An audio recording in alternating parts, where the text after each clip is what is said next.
She never actually wanted to sing. Yet she's been named one of the 100 greatest singers of all time, was a powerful voice in the civil rights movement, and is known as the High Priestess of Soul. So Nina Simone was this child prodigy who started playing piano when she was 3. And by the time she was 10, she was playing these classical concert recitals.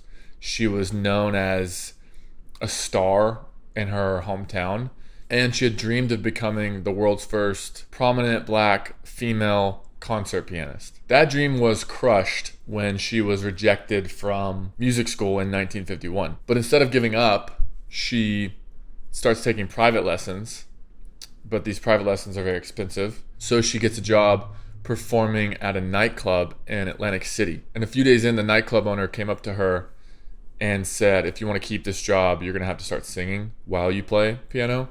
So she starts singing. She changed her name to Nina Simone from Eunice Kathleen Wayman because her family thought that secular music or jazz or the music that she was playing was the devil's music.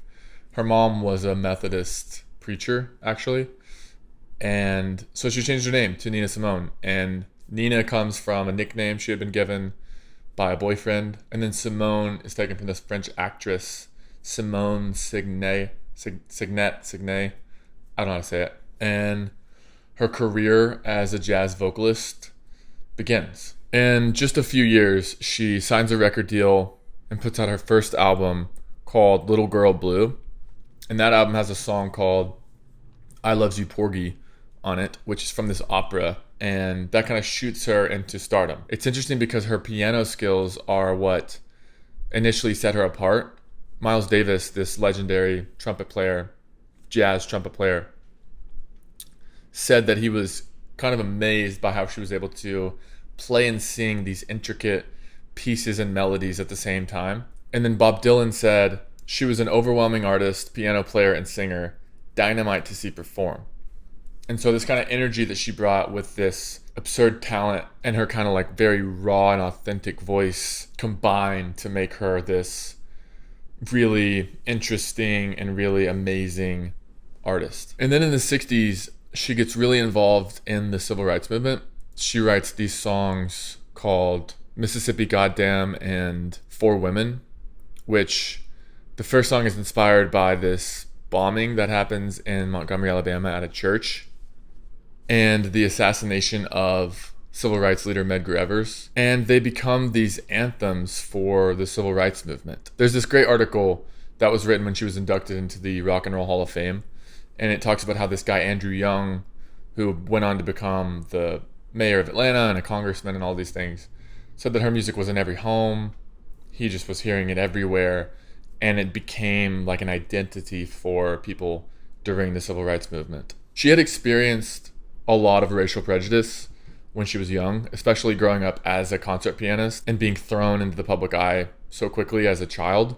Like there's a story about her first piano recital and her parents are sitting in the front row and then they're moved to the back so that white people could sit in the front. And she's like, I'm not going to play until they get moved up here. And then when she's rejected from music school in 1951, she's totally convinced that it's because of the color of her skin. And she said that an artist's duty, as far as I'm concerned, is to reflect the times. And so that's exactly what she does with these songs. Her voice has this really raw texture, and it's just like straight from the gut. It's very intense. Almost all of her music is intense. It's not very lighthearted. Some of the earlier stuff is kind of lighthearted, but her original music is very, very intense.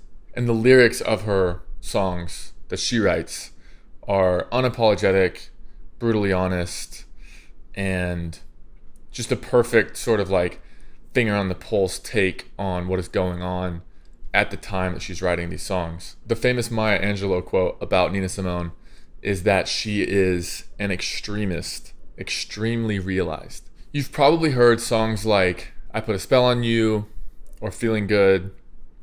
These songs have like been around and are still super popular, but I come back to these jazz focused songs a lot. Like the one I was listening to last week is this song called I Got It Bad and That Ain't Good. The way that she does it is phenomenal, and it's in the style of Duke Ellington on this Nina Sings Duke Ellington album. And the first time I actually heard that was watching The Big Lebowski, which is a great movie. And her influence is just like totally insane.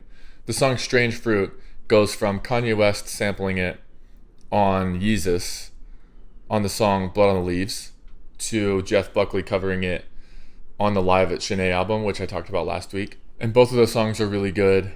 I also really like her cover of Bob Dylan's I Shall Be Released. And I made a video about his version of that song, which you can watch on my channel. Nina Simone is phenomenal. Listen to the early stuff. Listen to I Loves You, Porgy. Listen to the jazz, the Duke Ellington cover album. And then if you haven't heard the hits, listen to the hits. I Put a Spell on You and Feeling Good.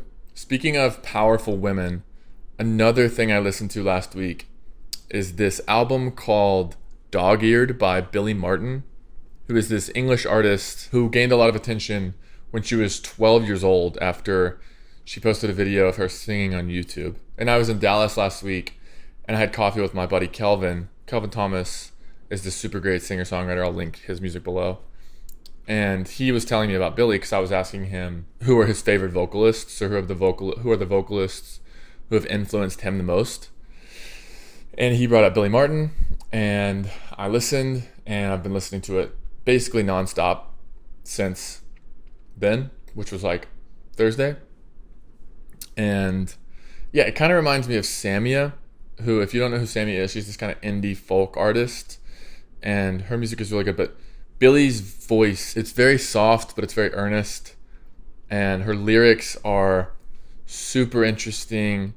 The concept of the album is like dog-eared, like book reading, you dog-ear pages, which I think is cool. And some of the songs remind me of Shaky Graves, who is this indie artist from Austin, if you've ever heard of Shaky Graves. Some of my favorite songs are Feeling, Leap Year, which has this great lyric, I Could Have Loved You, and the way she sings it is incredible. And then Goodnight Moon, which is cool. It's like the title of that book, if you ever read Goodnight Moon. But anyways, yeah, Billie Martin, really good, really solid listen. Another artist I listened to last week is this guy, Bill Murray. So if you go to the Wikipedia page for this term, crabcore, you'll see the guitarist for this band called Attack Attack playing in a squatted position with straightened hair pouring down his face. And it's taken from this music video from one of the band's songs. And it essentially just became this huge meme in hardcore music culture. And I grew up in this scene in like the early 2010s, and it was like skinny jeans, straightened hair, clean vocals versus screaming vocals, and like stuff like crabcore, where it's like these like stupid things that become memes. And this band Attack Attack was kind of like embodying all of these things. But this guy Johnny Frank was in that band, and he goes on to start this band called Bill Murray. So Bill Murray, obviously taken from the actor name Bill Murray but spelled different, is kind of like a hardcore pop country band. He released this album last year called American Motorsports, which is phenomenal, and I had just gone through a breakup, and I was listening to it nonstop because a lot of the songs are like perfect breakup songs. It carries a lot of this hardcore influence, like with the metal guitars and these like super produced drums, but it has these accessible melodies and lyrics, and I just really, really like it. The songs are super catchy. Songs like The End, Better Hell, and then there's this acoustic sort of rock song called 2016 Cavaliers. That's really good. And the country influence is interesting because it's like you don't think hardcore and country go together necessarily, but really country music right now is a lot of rock stuff, and he's leaning into that and bringing in these country melodies, like the song Empty Handed he does with this kid, Dylan Marlowe, who is a country artist. And he wrote with a bunch of country artists for the album. This guy Hardy, who has this incredible song called Boots that's also very kind of hardcore. It's got these like super big drums and guitars in it. I love that song. And I saw them play last weekend in Dallas, and it was phenomenal. Kind of like reliving the hardcore days. My brother got in the mosh pit. We were lifting people up, crowd surfing. My sister-in-law lost her wedding ring and then found it. It was awesome. And the last thing I listened to was an artist actually recommended by a YouTube comment. So before Jeff Buckley was inspiring John Mayer, he was in some sort of country band, according to WOTBE-CW, who also named his dog Buckley, which is awesome. But anyways, he says that Jeff Buckley was in a band with Denny Carey, who was the drummer for Tool, like in the 90s before he was Jeff Buckley, which is this country bar band. And they were both super inspired by this guy, Robert Fripp. And I looked him up and I realized that I had listened to his project with Brian Eno, who is the father of ambient music. And this project is just like instrumental, super ambient. The last half of it is kind of like super weird. It's like this like very it's kind of like this anxiety inducing like metals. They're called like index of metals, like 1 through 6, and they're these like kind of crazy ambient songs. But the song Evening Star by Robert Fripp and Brian Eno is really, really good. And it's got this kind of like guitar chord drone going behind it, and then these like sliding distorted guitars over the top of it that are really good. And they remind me of the theme from the Book of Eli, which is an amazing Denzel Washington movie and was written by Atticus Ross, who is the second half of Nine Inch Nails. And that song is just like phenomenal. I've listened to that song a lot over the years. And I gotta be honest, I'm sorry, but I'm not really into the other atmospheric jazz stuff, WOTV-CE. But I like the Evening Star song, and I had already saved it, so I thought I would talk about it. And yeah, that's kind of what I listened to this week. Again, let me know what you think of the format. I'm trying to tighten it and clean it up. I had a comment last week that was like, it'd be a little better if it was a little less rambly, so I'm trying to rant less, and I hope you enjoyed, and I hope you listen to good music this week.